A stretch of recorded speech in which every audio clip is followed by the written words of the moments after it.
Magandang araw ulit sa inyong lahat. Ako si Richard Buse, MMM Manager ng Pilipinas.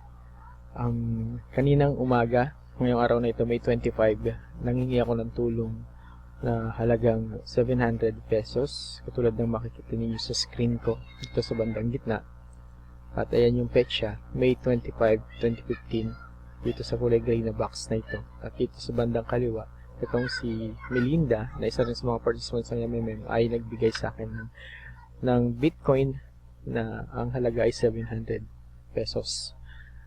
Ako ay nagmula sa Quezon City, dito sa Pilipinas, at nagpapasalamat ako sa MMM dahil sa pagbibigayan at pagpapalitan ng tulong. Dahil dito maaaring umasenso ang buhay ng bawat Pilipino, kaya nagpapasalamat ako sa komunidad. Financially, together we can change the world.